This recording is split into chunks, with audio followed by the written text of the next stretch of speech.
Hey folks, so I wanted to avoid having a sponsor for this episode specifically because Undertale is a game that's meant a lot to me, and I kind of wanted to avoid, that sort of, commercialism. I do have plugs for our own merch and website in this episode, but they were designed with Undertale in mind, so it's sort of tongue-in-cheek and meant to be silly. However, I was recently contacted by the guys over at GUIQ who created 5e supplementary content. They're launching a Kickstarter soon for their lore books, which is really good, and their adventure boxes I think will blow you away. Those boxes come with all this cool stuff here. Now, I'm not asking you guys to commit to anything, just if you would, please go to their Kickstarters and click on the Notify Me at Launch button, and that's all I want you to do right now. And later this month, as their Kickstarter goes on, we'll talk more about their products. But yeah, if you could just click the link in the description and in the pinned comment and just follow the Kickstarter page. I'm really excited about the launch, especially since they're small business owners like us here, and they could use all the support they could get. Just follow the Kickstarter, and I'll talk to you guys more about it when the campaign launches, but for now, please go ahead and enjoy the Undertale video. I put probably more effort into this than any other video I have or will likely make in the near future. Thank you very much. Howdy friendos, my name is Stuart, and welcome to the part of the channel where we take a look at pop culture characters and determine what alignment they are in Dungeons & Dragons. Today, as promised, we are going to be looking at every character from an indie game series, and as voted on by you guys, we are looking at Toby Fox's smash hit game, Undertale. If you are one of those people that somehow missed this landmark moment in gaming, the world of Undertale begins with a story of how humans and monsters once coexisted on the surface, but one day they went to war. Humans feared the monsters' magic and pushed them into the underground of some great mountain. Our player avatar is a human child that wanders through the mountain and falls into the caverns below. There they meet Flowey and learn that there is one tenant underground: kill or be killed. We are rescued by a kind monster named Toriel and then taken through the labyrinth of puzzles and dangers, where we are then encouraged to stay with her and be safe. Realizing that we need to get home, we insist on leaving, and leads to a potentially violent conflict with Toriel. And let's save the rest for the actual ding-ding portion, why don't we? This game is a monumental moment in gaming history, being marketed as the story-based RPG where nobody has to die. The gameplay consists of wandering through an underground world filled with monsters of all variety: tough, cute, funny, good, or evil. The combat system is turn-based, with minigames taking place of your damage for attacks and your ability to avoid damage as enemy attacks come in. It's also a unique setting in that the game itself is somewhat self-aware. It's one of those games where the metadata, stuff like level, your EXP, and the interface itself is directly a part of the world. These characters live inside this game world, and everything you do to it directly affects their lives. Undertale is a video game I consider to be high art. It's on the same level for me as Avatar and some other things I consider to be about as perfect as they could be. However, today I set myself an extremely difficult challenge, and that's because Undertale is a game that has many endings. Aside from the 3 most well-known endings, there are somewhere around a dozen or so neutral endings that can happen. And if you are hoping for me to cover every single one of those, let me just tell you. No! However, in this video, I am going to cover the true endings of the game. The one that's commonly called the neutral ending, the pacifist ending, and the other one known as the genocide ending. All of these stories, or timelines actually, affect one another, and the final result relies on what order you complete them in. Undertale is one of those types of games that remembers your actions as a player, even if you restart. For example, if you kill Papyrus in one timeline and then reset, he will still have deja vu and realize he's been in this place before.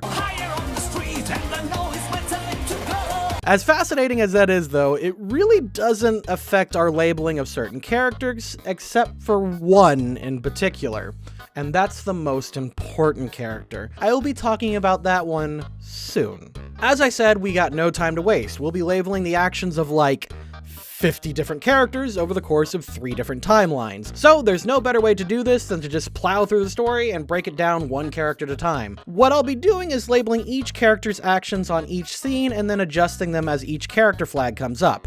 There are a few NPC here and there I won't be able to label simply because we either don't have enough information on them, or there's a chance that I might have missed some. If I do, be sure to let me know kindly in the comment section. But with all that out of the way, let's go. The game starts at the menu as we enter our name of the fallen human and then begin our adventure. We then head into the ruins for our first encounter, a flower named Flowey. The first thing he does is encourage you to run into these friendliness pellets. They are, of course, bullets that damage you. We then learn that this little bastard will haunt you through various parts of your time in the underground and is very clearly chaotic evil. We are then saved by Goat Mom, aka Toriel, aka our tutorial friend. She guides you through the most dangerous parts of the ruins as you try to avoid all the weird characters and NPCs. Speaking of which, the first enemy we run into is Dummy. It's a dummy, it's shy, neutral. Next, Frogget. And boy, I don't like saying this name, one slip of the tongue and suddenly I'm a canceled hashtag. Anyway, this thing is a frog. They're sorta helpful, despite not being able to understand the protagonist. Neutral good. Whimsin. These things are incredibly passive, only limiting the player's bulletin board. Neutral. Rock. There's a rock who is deliberately unhelpful and a bit of a troll. Chaotic neutral. Luke's. This is one of the few side NPC to make a full character arc. In the standard timeline, he is chaotic evil bully, but in the true pacifist ending, he is labeled as reformed bully, leading me to believe he is neutral or neutral good in that ending. Vegetoid. Vegetoid is a weird enemy that wants to feed you greens, by force if it needs to. Assuming you do so, he is happily munched on by the protag. He then leaves peacefully. Neutral, I guess. Nabstablook. While in the ruins, we encounter our first mini-boss. He's kinda random and silly and doesn't really do anything other than harass us a little bit. After befriending him, you guys have a hangout sesh. I'm just gonna say neutral since he kinda minds his own business and engages in his own personal hobbies. Spider Salesman. The spiders are bros. These spiders sell you cookies for their bake sale, which is especially useful for the muffin fight later. Lawful good actually, since they back you up and end the fight. I do not know how to pronounce this. This guy is that kid at school who's actually really chill on his own, but turns into a bully when put in with the wrong people. The flavor text says he's hanging with the wrong crowd. Get him alone and he's chill. True neutral, I guess. Moldsmal. Neutral. After bypassing the ruins, you are invited to Toriel's home and she offers to take care of you for the rest of your life. Naturally, we refuse, causing her to attempt to destroy the tunnel leading to the rest of the underground. She attempts to stop you or force you to attack her to prove that you are strong enough to survive. She attacks you with her fireball magic, and once your HP reaches a low enough point, she will eventually refuse to attack you, not wanting to kill a human child. She starts to ask you to go upstairs, and then she begs, and eventually realizing that it would be cruel to keep you trapped in the underground, you leave with her blessing and she cements herself as neutral good. Once you enter the underground, you encounter him. Everyone's favorite character, Ness, Mr. Undertale. Fine, it's Sans. If you clicked on this video and you don't know who he is, how? Either way, at first blush, it seems like he's chaotic neutral. We learn later that this is not his true alignment. For now, we will actually go ahead and label him as such, but this will be just the equivalent of a single set of actions like we do in the normal videos. Shortly after that, we are introduced to my favorite character, Papyrus. I love this guy. Papyrus is an aspiring member of the Royal Guard. He is tasked with capturing a human and takes his job very seriously. He is promised a seat on the guard if he fulfills his duty. However, due to his personality, he is completely unable to do so. Papyrus is loud, bombastic, and narcissistic, but playfully so. Papyrus is the kind of character that when you're writing his dialogue, you're holding shift the entire time instead of caps lock. He has his goals and wants to be the Royal Guard, but gosh dang it, the human is too cool, and he's having too much fun with them. Papyrus is actually a nice guy who is just lonely. I'm actually going to classify him as chaotic good because no matter what timeline you do, Papyrus does his best in order to give you the best chance you have at becoming a good person. Even if he is trying to capture you, he kinda knows it's not going to happen, especially considering how much he helps you out with the chase with Undyne. In between the Skeleton Brothers and trying to capture you, you are pursued by other monsters and guards. Mostly dogs. Snowdrake, the teen comedian who attempts to keep an audience through terrible ice-based puns. He needs to become a father first before continuing though. Chaotic neutral. Chilldrake, best friend of Snowdrake and only appears if you kill Snowdrake. He is searching through the forest looking for his friend. He tries to be an edgy punk but gives up if you don't present yourself as a threat. Chaotic good. The Snowman. The Snowman is a weird entity that asks you to take him traveling. The Snowman will also give you a replacement piece of himself if you lost one, so neutral, I guess? Nice cream vendor. Dude is a struggling business owner, which means he's my spirit animal of 2020. Speaking of which, check out our merchandise at LoadingCrewCrafts.com. We literally have no other way of making money right now. Also, this guy is neutral. Item shop salesman. After we learn about the sad reality that we now live in, we go to Snowdin proper and see a nice neutral good shopkeeper who is friendly and helpful. Ice Cap. Narcissistic kid who can be beaten by either ignoring him or have the Snowdrake tell him a joke, or stealing his hat. Either way, he is easily distracted. Chaotic neutral. Lesser Dog. He's a very chaotic good boy. Yes, he is. Yes, he is. Gift Rot. Dude is rather cheese since kids keep decorating him against his consent. Undecorate him and he's fine. Neutral, I guess. Doggo. His vision is based on movement. He guards the kingdom loyally, however he suffers the same petting weakness of every other dog, ceasing his attack after being pat and if the player avoids an attack. Lawful neutral leaning lawful good, but let's face it, he's lawful tutorial for blue attacks. Dogamy and Doggerisa. More guard dogs, but they're in love. They coordinate their attacks as a team and are fiercely loyal. I'm gonna make these nose nuzzle champions lawful good. Greater Dog. This heckin' big woofer is easily chaotic good since he has a wild and playful nature and his attacks are based on play. Glide. What? Did you not know this enemy exists? Well, neither did I. In order to fight it, you need to move in basically the same spot for 2 minutes straight. Not fun. Apparently, it's incredibly rude and demands your attention. Chaotic evil, I guess. The Dog. This dog is just here in this room. He's apparently super sleepy from game designing, probably unimportant, and probably chaotic evil. Jerry, he's such a Jerry, He's just that guy. Everybody kind of hates him and just puts up with him. He makes everything seem so much longer and is kind of a selfish dick. He's like me in high school, come to think of it. Chaotic, neutral, bordering on evil. Now on to Snowdin proper, and I can't really label any of them. Most of them appear to be pretty chill, and most of the town people treat you fairly nicely, but we don't know about any of them. Some of them might actually be a serial killer for all we know, like that one. I'm on to you, Grilly. So I can't actually in good faith label any of these characters, well, anything. After our hangout sesh with Papyrus, we head to the Waterfall area, arguably the prettiest area in the game. We are then invited to hang out with Sans. He talks to us about Papyrus's dream of becoming a royal guard and hints that he knows about Flowey. Honestly, this interaction is fairly neutral or chaotic neutral. After this, we are introduced to Undyne as she plagues us through the waterfall. We also meet Scraggy, who we met in Snowdin, but this is where we have a short adventure with him. What? His name is Monster Kid? No, that's ridiculous. He can't be the only kid in the underground. Wait. He is warned by Undyne and everyone else several times that he should not interact with a human, but constantly does. In every route, his behavior is that of a brave and well-meaning kid. He is definitely neutral good. But this is where we start our random encounters. Let's go. Aaron. This is Aaron. Aaron flexes. If you flex at him, he will flex back, thinking that you are challenging him. Do this enough and he will flex himself out of the room, losing by default. True neutral bordering on chaotic. Washua. I hate this name. It's like listening to my Kentuckian grandmother trying to say wash. He isn't satisfied unless he cleans, and he will clean you by force if need be. Chaotic good? Moldy Big. Neutral. Shiren. This is actually two different characters. Shiren, the fish head, and her manager, the body, and they're both neutral since they just want to advance her singing career. Supposedly they have a connection to Sans, but I have no idea. The evidence is weird on it, so we're just gonna go with neutral. The Dog. We worked hard for that powerful artifact, and that evil dog just took it. Clearly chaotic evil. Sans pranks us again. Chaotic neutral. An anime tentacle monster? He's friendly, but that doesn't mean anything. I'm just gonna guess neutral or neutral good. Oh, yay! I love these style of characters. This old codger is one of the mad archaeologist types. He was actually present during the War of Humans and Monsters mentioned at the beginning of the game, and is a real interesting piece of Undertale. He mentions that he's not a hero and he's just a kooky old turtle. Honestly, he's a nice guy, but doesn't do much in this route other than just give some exposition.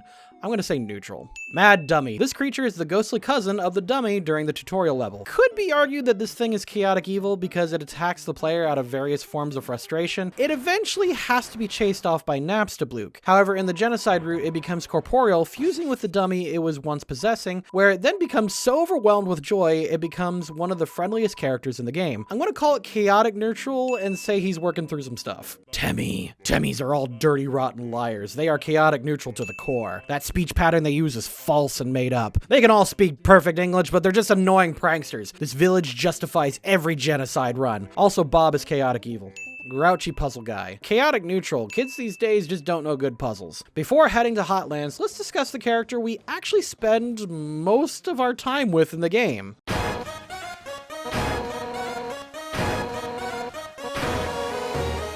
Undyne is the true hero of the Underground. She captains the Royal Guards and is the personal trainer of Papyrus. We learned from our hangout session that she was introduced into that life when she was younger and challenged King Asgore to a duel. She was thoroughly trash, but it guided her on her own path to becoming the woman she is today. Challenging a king to prove that you are the toughest son of the gun in the Underground would normally be chaotic neutral, but obviously that isn't where she ends up. By the time we enter the Underground, she already has served Asgore and the royal family faithfully for quite some time. She also firmly believes that her quest to collect the 7 human souls is completely justified, especially considering what happened to the king's family. She fully believes in their cause and attacks the human, hoping to collect the final soul. As you encounter her more and more, she sees you interacting with Monster Kid, and she begins to realize that you are too kind of a person to kill. Granted, getting her to that point takes a lot of work. She still chases you down over and over, and it's pretty much sheer luck and determination that you are able to escape. After you save her life, she seemingly either gives up her quest of hunting you down, or she realizes she can't pursue you into Hotland. Either way, it's revealed later in your hangout session that she has no interest in fighting you and chooses to end your conflict together. She even acknowledges that King Asgore likely won't kill someone as pure as you either. Some of you might be thinking that this would place her firmly in chaotic good since she is defying orders, but I disagree. In fact, I disagree strongly. In my expert opinion, I say Undyne is firmly lawful good, and you're simply spared due to a perfect storm of circumstances. She shows you mercy and isn't interested in hurting an innocent, which you clearly are. In fact, she mentions that as soon as an evil human enters the Underground, she'll restart her quest. You could say that she mellows out to the point of neutral good later down the line with Alphys, but I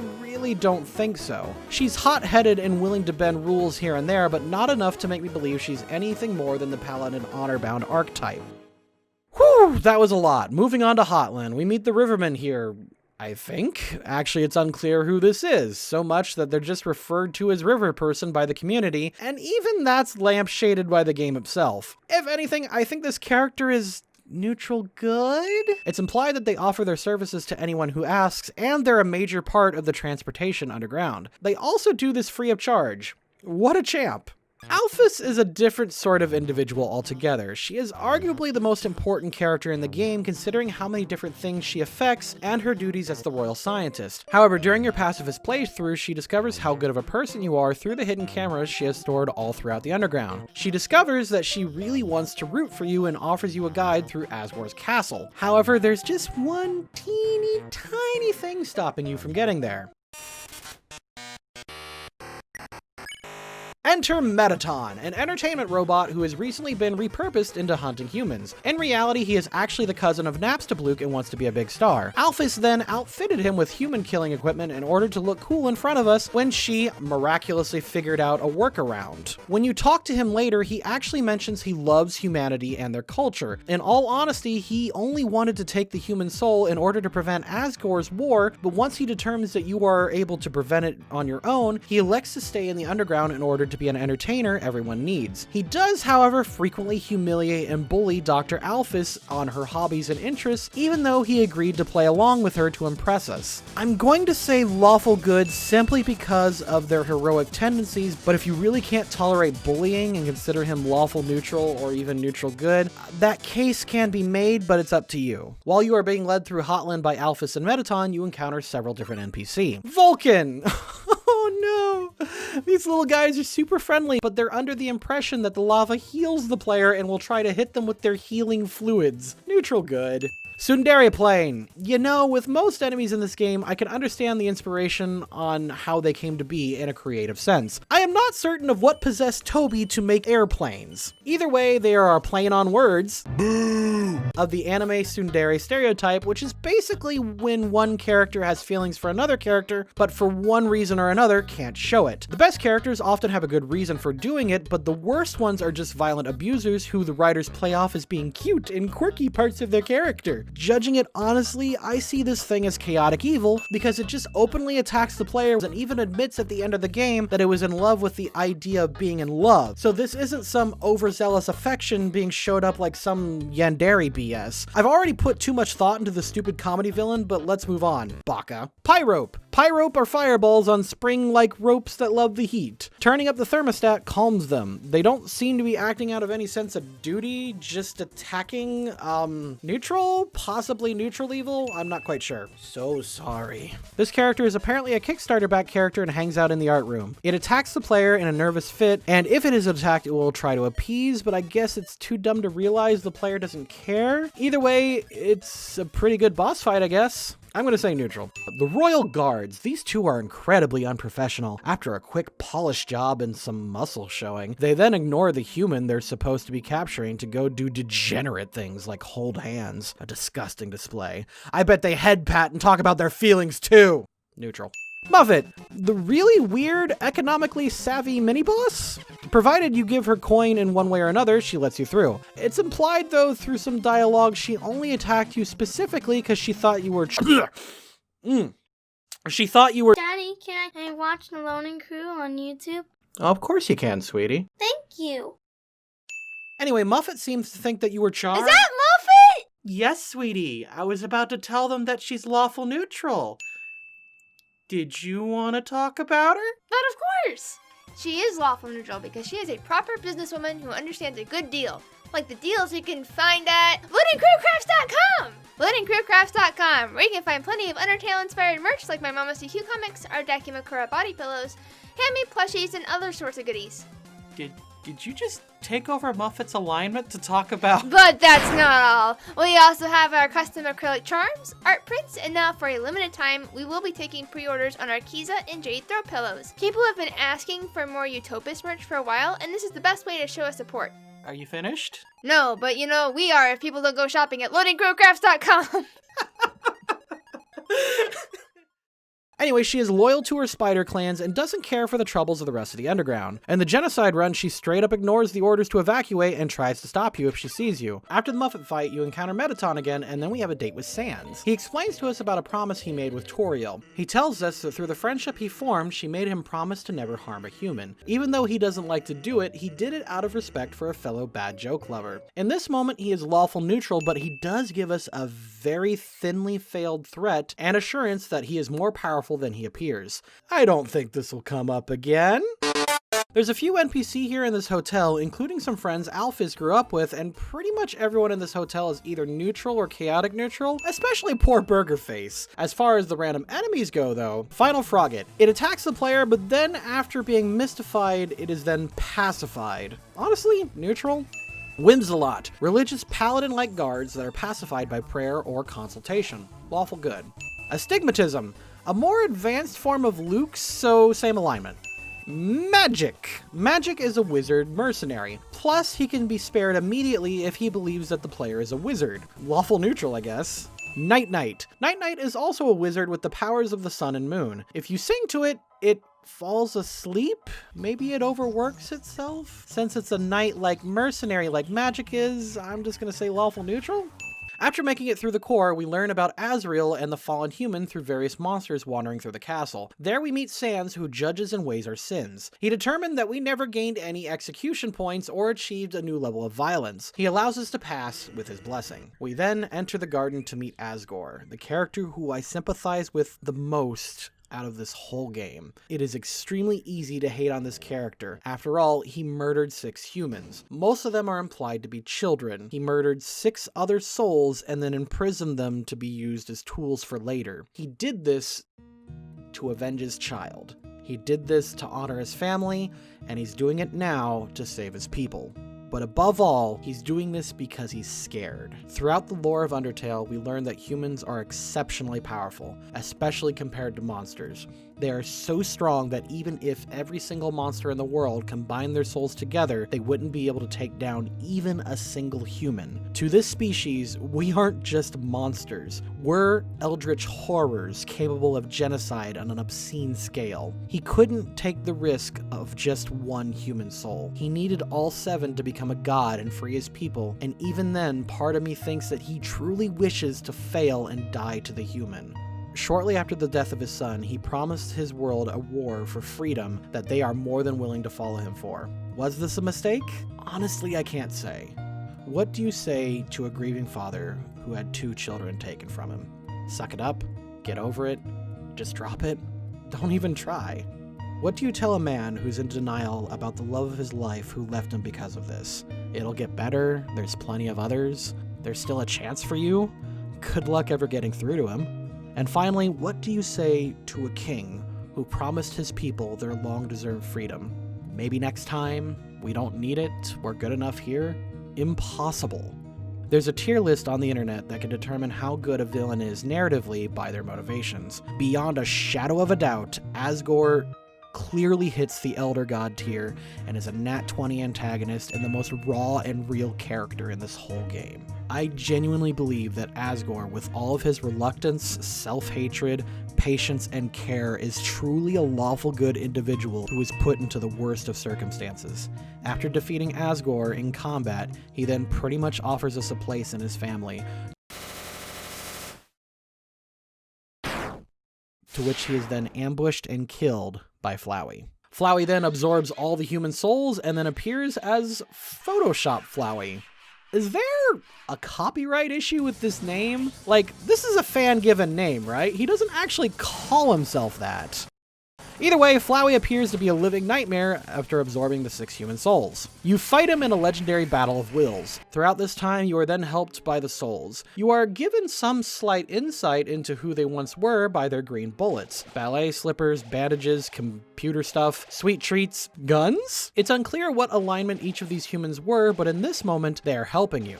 Each of the humans left a weapon and armor in the underground, and they all have some kind of lore, but honestly, we just don't know enough. Whether through vindication, vengeance, or genuine desire to help, you then call out to them, and they give it to you.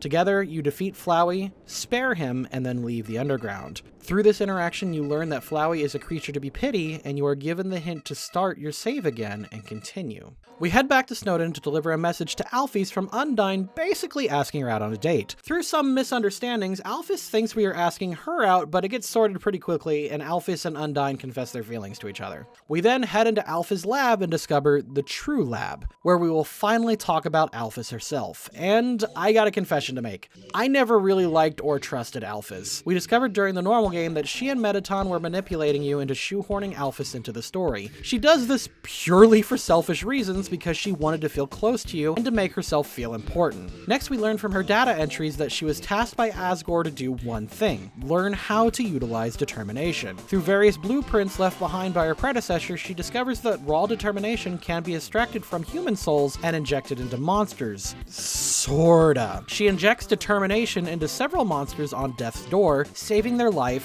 for a time. She irresponsibly informs all of her families that they are alive, but instead they all mutate into amalgamations that couldn't handle the concentrated determination. We also learned that she was responsible for the creation of Flowey and warned no one else about him, putting the entire underground in danger. Also, the creation of Mettaton was a complete side project that she also lied about. Because she had a crush on Asgore, she wanted to impress him by creating Mettaton, and she presented him to Asgore claiming that she created a soul from scratch, something that is impossible for monsters to artificially do. In reality, she simply took the ghost of Napstablook's cousin and fused it with her robot. Due to Dr. Alpha's selfish nature and her willingness to lie to others in order to make herself feel good, and her complete unwillingness to follow through on her tasks, I'm going to label her on chaotic neutral, and I almost want to label her chaotic evil, but since she doesn't actually want to harm people specifically, she gets off on a technicality. The lab also held the other dark secrets that Asgore had no idea about, including the secret tapes explaining the plan of Azrael and the fallen human. Thanks, Dr. Alphys, for showing that to your king. The nature of Flowey and the predecessor.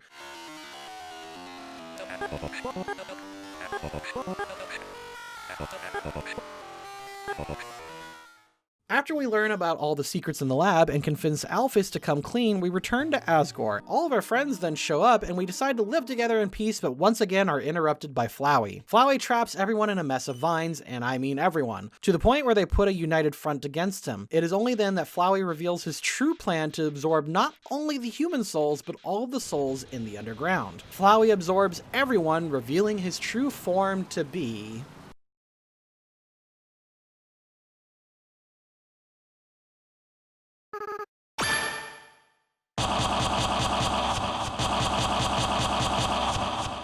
Asriel Dreamer, the deceased child of Asgore and Toriel. Asriel attacks you, admitting that he no longer cares about destroying the world anymore. Instead, his sole interest is in tormenting and playing with you. In this form, Asriel is chaotic evil. However, despite him being so much more powerful than you and successfully killing you,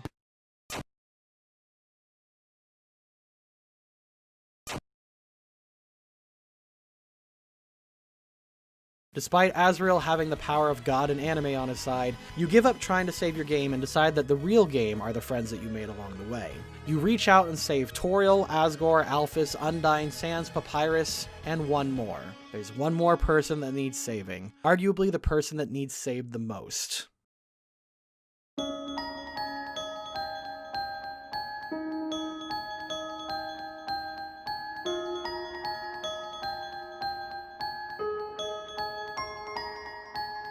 God damn it, this song. His theme is cruise control for emotional manipulation. It's so good, and at this point, all game logic is thrown out the window and we get a truly amazing Nat 20 scene. Despite all the pain Asriel is going through, you refuse to give up on him, and you give him the friend he needs. Our name is revealed to be Frisk, and we forgive and comfort Asriel. While he is in this form, he apologizes for everything he's done. Lashing out in anger and rage while simultaneously in an emotionless hell is a fate worse than death. In his last few moments, he destroys the barrier and releases all the souls trapped within his body, cementing his place as a pure, neutral good.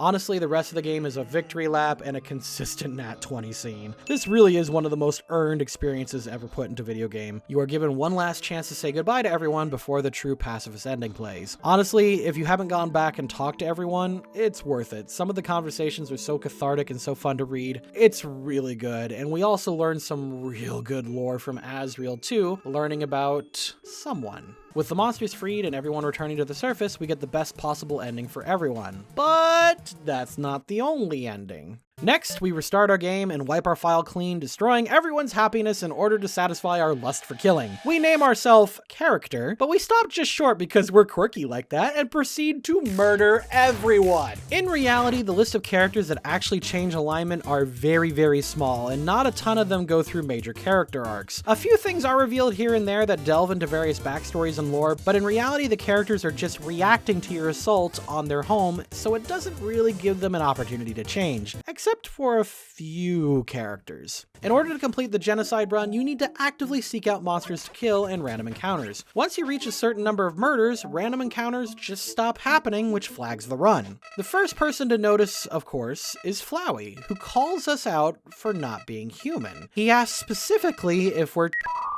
After we exit the ruins, we encounter Sans, who senses something is up but doesn't stop us from murdering his brother and the rest of Snowdin. We progress through the waterfall with very little change, except, hilariously, the punching dummy. He got so angry at your actions, he came full circle and allows you to leave. I suppose his alignment would change to true neutral because of that, I guess. Gearson the turtle talks to you and mocks you, saying that every second he spends stalling you, another person can escape. He knows he stands no chance against you, but he stays behind so that others can get away. He says he isn't a hero, but in reality he is here. Lawful good on Gearson. Monster Kid also gets a moment of heroism by trying to stop you from hurting anyone else despite being way out of his league. Brave, but stupid. Neutral good.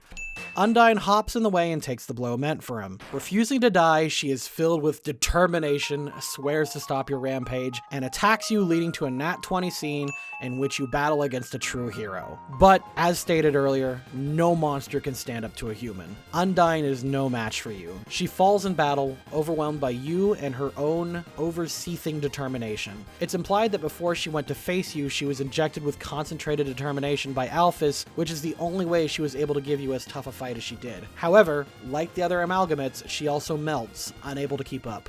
Godspeed, hero. We encounter Hotland and encounter Mettaton, who wisely runs away, only mocking you. You slay some monsters. Jesus, Toby, what the f? Okay, forget turning to dust.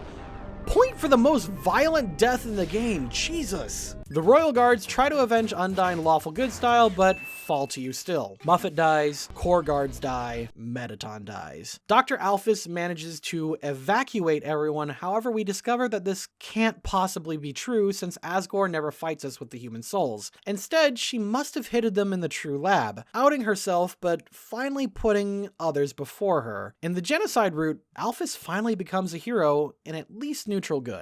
You begin to recognize things around Asgore's house. Your bed, your clothes, your knife? That's weird. Like, how would you even remember? Oh hey, Flowey's here! He explained that he actually tried to contact his parents as a flower, and nothing could make him feel. He actually tried to commit suicide, but he realized that he could come back using a save point. He confesses that he actually used his powers for good for a time and would help out people, but then he got bored once he basically exhausted everyone's dialogue tree. He then started murdering and killing and then just resetting, just to entertain himself. He then calls out YouTube audiences for watching Let's Plays. Alright. Flowey talks to you about what he wants out of life and to cause mayhem and to be together on the surface as the top of the killing chain, spreading their philosophy of kill or be killed. In reality, he is just lonely and wants to feel something. If anything, this reveals that Flowey was actually unaligned or true neutral the entire time, and only does what he does now as a source of entertainment since, well, it's hard to feel anything else. As he talks to you, he realizes that you don't really need him anymore, and he starts to feel something. And then we run into Sans, who finally, after we spent all this time killing everyone, is the last line of defense against us. He is only driven to act in a true genocide run. If you fail to eliminate a single enemy, he won't act. It's a beautiful day outside. Birds are singing. Flowers are blooming. On days like these, kids like you should be burning in hell. During the fight, he reveals that he's always been aware of the various timelines and the power of saves and resets. In fact, if you visit his home, it's revealed that he likes to play pranks on time travelers and has memories of other timelines. Because of this, he has become extremely nihilistic and jaded, no longer interested in becoming involved. His room and secret room and his connections to all but confirmed he is basically Skeleton Rick. He even hoped that he could make friends with us. Sans probably even tried to stop Flowey before, but after the countless iterations that they went through, he just couldn't do it anymore. Because of his refusal to get involved and his defeatist attitude, Sans only gets involved because there is literally no other option. He isn't a hero. He's just the only thing stopping you from destroying everything, cementing himself as true neutral. After a battle of attrition, you finally wear Sans out and deal a fatal blow. You walk into the final room and attack Asgore with Flowey. Flowey, who dealt the killing blow, hoping against hope that you would spare him and if he could prove himself useful. He even shows his true face for a moment.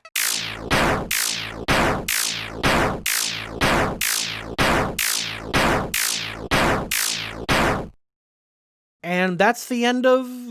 Wait. Where did everyone...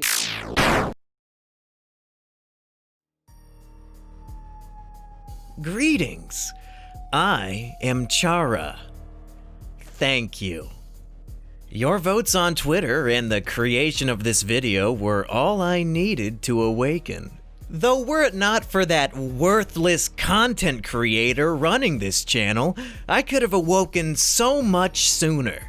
If that worthless pile of waste had any determination, his channel would actually be worth a damn. Did you honestly think anyone gave two hoots about the alignment of Mulan? Rey or Kylo Ren? Did you seriously think anyone cared about Groot? You're a washed-up failure of a teacher who couldn't come up with an original idea if your life depended on it. And what's your excuse? That you're sad? That you're depressed? Do you seriously think you're the first has-been to use that excuse, or that anyone cares? You knew what you were getting into when you switched to this full-time.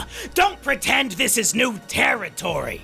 And I'm looking at you too, the audience. That's right, you watching this video right now. This message is for you too. Why? Why are you watching this derivative schlock?